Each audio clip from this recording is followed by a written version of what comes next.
વર્તુળ અને તેની વિશેષતાઓ ભાગ 1।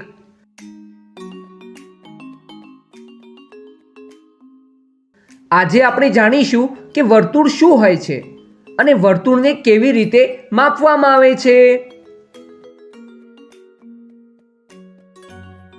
જો વંદના, આ તો ટ્રેક્ટર છે, તે પહેલી વખત જોયું છે કે શું? ના, ટ્રેક્ટરને તો પહેલા પણ જોયું છે, પણ આટલું નજીકથી પહેલી વખત જોઈ રહી છું। તો આમાં આશ્ચર્ય લાગે તેવી શું વાત છે? હું તો આના પૈડા જોઈને આશ્ચર્યમાં પડી ગઈ છું। જો લગભગ આપણા જેટલા જ છે। હા, આ તો ખૂબ જ મોટા છે।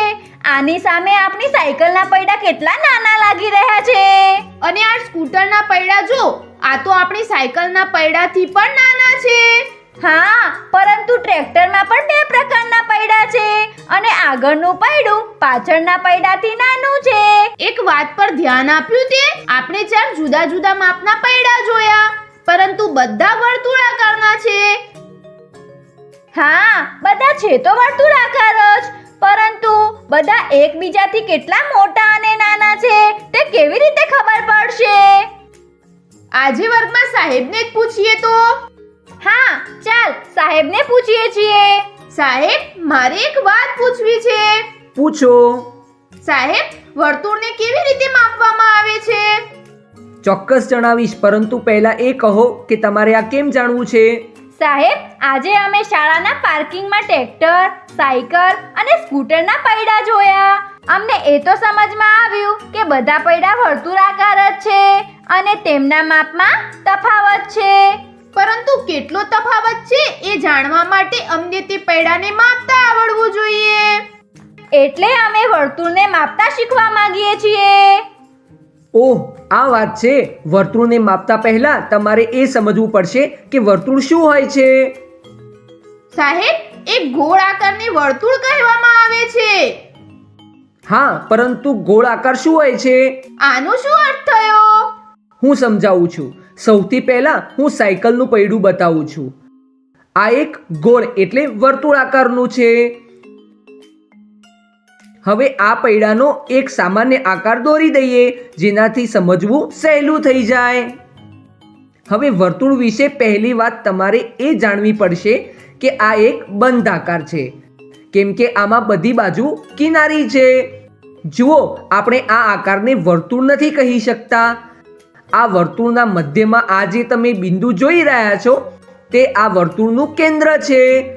આ કેન્દ્રથી વર્તુળની કિનારી સુધી ઘણી રેખાઓ જઈ રહી છે અને ધ્યાન રાખવા જેવી બાબત એ છે કે આ બધી રેખાઓની લંબાઈ સરખી છે। સારું સાહેબ, વર્તુળ વિશે આ વાતો તો અમે સમજી ગયા, પરંતુ વર્તુળની વ્યાખ્યા શું હોય છે? જે તમે સમજ્યા છો તેને સારી રીતે લખવાથી વર્તુળની વ્યાખ્યા બની જશે। જુઓ, વર્તુળ એક બંધ આકાર હોય છે જેના પર સ્થિત બધા બિંદુ કેન્દ્રથી સરખા અંતરે હોય છે। સાહેબ, વર્તુળની વ્યાખ્યા તો ખબર પડી ગઈ, પણ તેને માપતા નથી શીખ્યા। જેમ હું તમને વર્તુળના ભાગ જણાવીશ, તમે તેને માપતા શીખી જશો।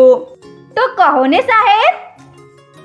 વર્તુળનો પહેલો ભાગ છે કેન્દ્ર એટલે કે સેન્ટર। વર્તુળની અંદરનું તે બિંદુ જે વર્તુળના મધ્યમાં આવેલું હોય છે, જે વર્તુળનું કેન્દ્ર કહેવાય છે। અને બધા વર્તુળમાં ફક્ત એક જ કેન્દ્ર હોય છે।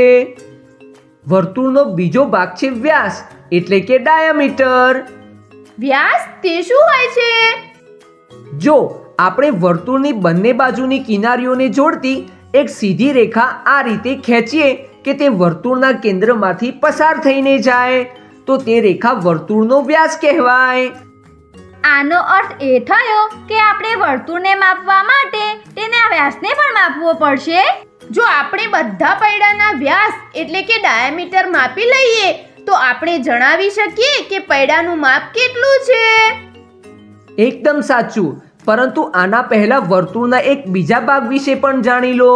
હજુ પણ કંઈ બાકી છે? હા, હજી વર્તુળની ત્રિજ્યા બાકી છે। ત્રિજ્યા? હા, ત્રિજ્યા, જેને અંગ્રેજીમાં રેડિયસ કહેવામાં આવે છે। ત્રિજ્યા એટલે કે રેડિયસ શું હોય છે? વર્તુળના કેન્દ્રથી કિનારી સુધીના અંતરને ત્રિજ્યા કહેવામાં આવે છે। તે વ્યાસથી અડધી હોય છે, એટલે તેને અડધો વ્યાસ પણ કહી શકીએ છીએ. જો અમે પૈડાના કેન્દ્રથી કિનારી સુધીના અંતરનું માપ લઈ લઈએ તો અમને તેની ત્રિજ્યા ખબર પડી જશે. હા, અને જુદા જુદા પૈડાની ત્રિજ્યા ખબર પડવાથી આપણે પૈડા વચ્ચેનો તફાવત પણ જણાવી શકીએ છીએ. એકદમ સાચું. હવે તમે સમજી ગયા છો કે વર્તુળનું માપ કેવી રીતે લેવાનું છે, જેના વિશે તમે મને પૂછી રહ્યા હતા. તે બધા પૈડા હવે તમે માપી શકો છો. આજે આપણે જાણ્યું કે વર્તુળ એક બંધ આકાર હોય છે, જેના પર સ્થિત બધા બિંદુઓ કેન્દ્રથી સરખા અંતર પર હોય છે. વર્તુળના કેન્દ્રમાંથી પસાર થતી સીધી રેખા જે વર્તુળની બંને બાજુની કિનારી પર મળે છે તેને વર્તુળનો વ્યાસ કહેવાય છે. વર્તુળના કેન્દ્રથી કિનારી સુધીના અંતરને ત્રિજ્યા કહેવામાં આવે છે. વર્તુળને માપવા માટે વર્તુળની ત્રિજ્યાને માપવામાં આવે છે. વર્તુળની ત્રિજ્યા તેના વ્યાસ કરતાં અડધી હોય છે અને વર્તુળનો વ્યાસ તેની ત્રિજ્યા કરતાં 2 ગણો હોય છે.